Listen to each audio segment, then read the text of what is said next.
Hi, hello, and welcome in to the Ball Don't Lie podcast. It is time for day 2 of Bengals training camp, and I'll tell you what, I feel great after day 1. I really do, because football makes everything better. And to be back to football, to me, the official start of football season. Now, all 32 teams, if I'm not mistaken, are in their buildings. They're reporting football has officially gone.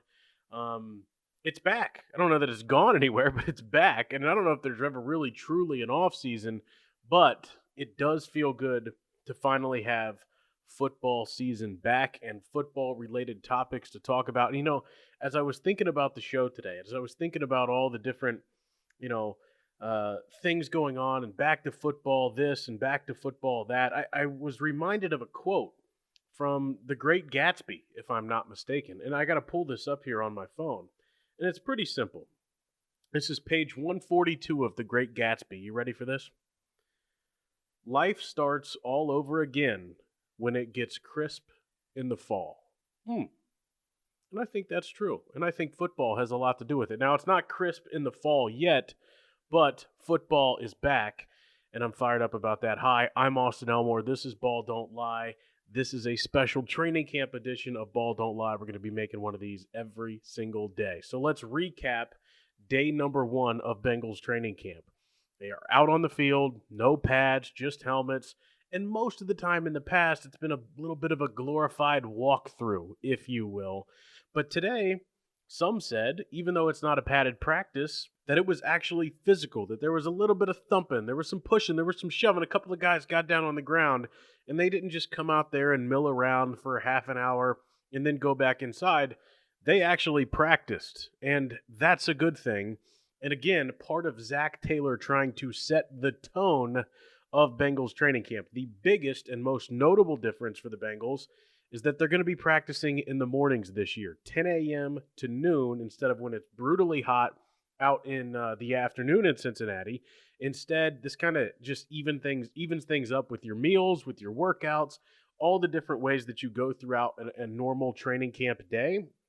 I think getting the practice out of the way early, which is a lot of teams do in the NFL, makes the most sense. Joe Burrow has been on board with it. Others have said they like it. I think this will be a positive for the Bengals, and I felt like there was a bit of a tone set through day number 1 of Bengals training camp. As much of a tone as you can set when you're just out there practicing, and it is your first official practice of training camp.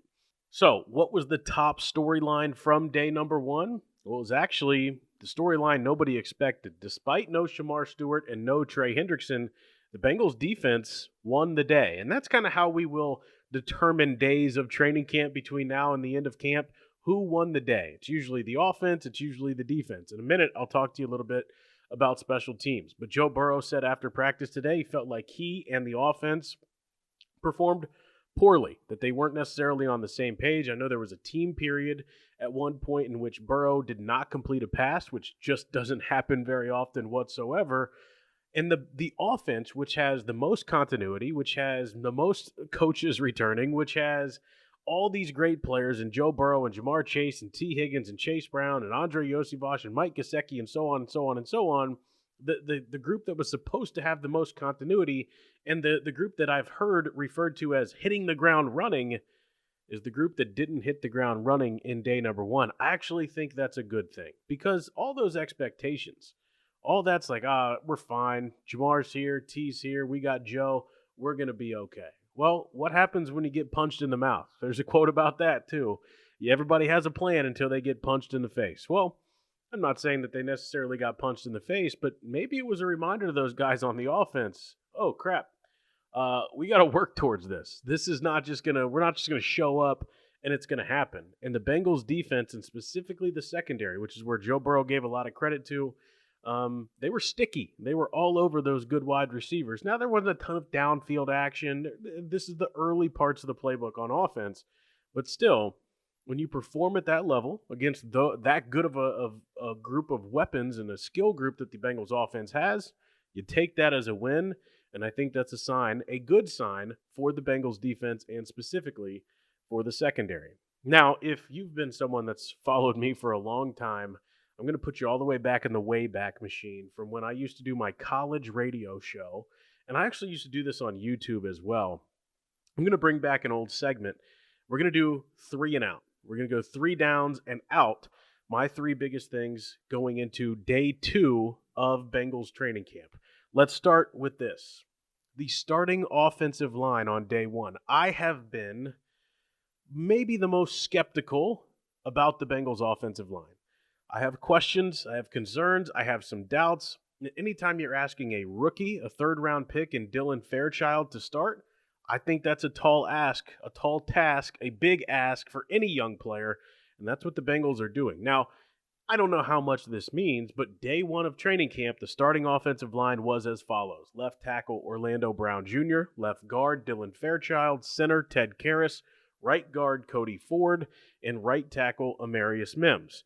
I think everybody feels pretty good about the tackles in Orlando Brown Jr. and Mims, and I think most people feel all right about Ted Karras in the center, but it's those 2 guard spots. The left guard spot where Dylan Fairchild is, and the right guard spot where Cody Ford is. How are those 2 going to perform? Because Cordell Volson took a pay cut and was demoted, and Alex Kappa was cut altogether. Those 2 were the 2 worst offensive linemen in football last year. How do you replace them? Dylan Fairchild getting the first crack at it at left guard. And then I think it's interesting that it wasn't their free agent acquisition, Lucas Patrick from the New Orleans Saints and Green Bay Packers, that gets the first shot at right guard. It's Cody Ford who's there in day number 1. I think that is notable as we move into the next part of camp, the next few days of camp. Let's go to 2nd down. This isn't something that I don't think people have talked about very much, but it's something I want to keep my eye on. I want you to kind of earmark this looking forward to the rest of camp, and especially once we get into preseason games. The returner battle. Returners. Yes, returners. Now, Jermaine Burton is going to have to prove that he can be an NFL wide receiver, that he can show up day in and day out, but he has shown flashes, I think, of athleticism and the ability in the return game. I think that could be a way for him to carve out some time, carve out a chance, get the ball in his hands, and maybe have an impact on the game. I liked the little bit that I saw from Jermaine Burton in the kick return game at times last year. Then you have Charlie Jones, who has proven to be a really good kick returner. Took one to the house last year against the Cleveland Browns. The problem with Charlie is he's been hurt a lot. And his season was derailed by injuries again. If he's available, he probably has the top spot on the return game, but he's still a viable option. Obviously, he's still a viable option, but he's got to prove that he can be available consistently, not only as a wide receiver, but in that return game as well. The other wide receiver that I think could be a factor in the return game is Isaiah Williams. You might remember him. He got a little bit of run for the Bengals at the end of last year, a guy that they plucked off of Detroit's practice squad, if I'm not mistaken, and he's got some juice as a returner. He also had a couple of times where you're like, oh, okay, what's that? What do we have here with Isaiah Williams? I think he's a dark horse as one of those guys at camp that everyone's looking around like, who is this guy? You might remember a little bit of what you saw at the end of last year from Isaiah Williams. I think he could turn some heads in the return game if he's given the opportunity. Let's go to 3rd down. My favorite story of day 1 of training camp was a story written by Jay Morrison of Sports Illustrated, BengalsTalk.com. It was about Josh Newton, the young corner out of TCU, that apparently in June during OTAs went up to Joe Burrow and said, hey, will you watch some film with me about this, about that? Can you explain some stuff to me? Can you teach me some things? And Joe Burrow with Josh Newton, who's known as Fig, and Muma Jongmeta, a second-year UDFA who made the team through training camp last year, Burrow sat down and watched film with them for at least an hour, according to Josh Newton, and explained a lot of different parts of the game and what he sees as a quarterback and what he's looking at and keying on. Now, this is on top of Al Golden saying on Monday that Burrow at one point during the offseason spent 3 or 4 hours with the defense explaining stuff and going over stuff and watching film. Now, those might be 2 separate instances, but either way, how cool is it that a second-year player in Josh Newton has the guts to go up to Joe Burrow and ask, hey, will you watch film with me? I think that's really cool. It's a fun story. I recommend you check it out. BengalsTalk.com, Sports Illustrated. Jay Morrison wrote it about Josh Newton. All right, out. Let's punt the ball here. Later today, the Bengals are going to be hosting a tight end for a visit. Noah Fant. You might remember him. Got some run with the Denver Broncos where he first came up, was with the Seattle Seahawks recently. Still just 27 years old, a big physical tight end, good pass catcher, athletic, and more than anything, a good blocker. Think like Eric All, who's out this year on the PUP list due to his knee injury. He is like a similar blocking profile to Eric All if you go through PFF numbers.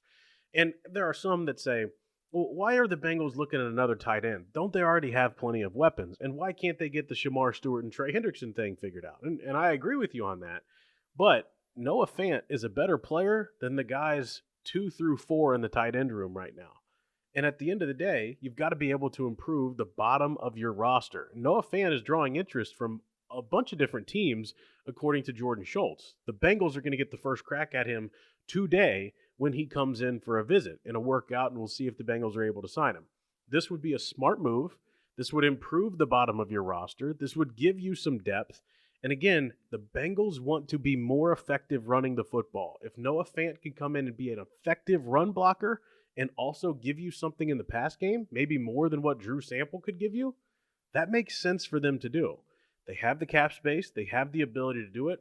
I hope they pull that move off because the Bengals will be a better football team if they do. And at the end of the day, that's what it's all about. We'll be right back here tomorrow for another update and a breakdown and a recap. The top stories from training camp day number 2, practice number 2, I should say, that is coming your way tomorrow. Be sure to follow me on anything, everything, TikTok, Instagram, Twitter, at Auty Elmore, AUTYELMORE. Like and subscribe to the Ball Don't Lie podcast, available wherever you get your podcasts. Thank you for listening.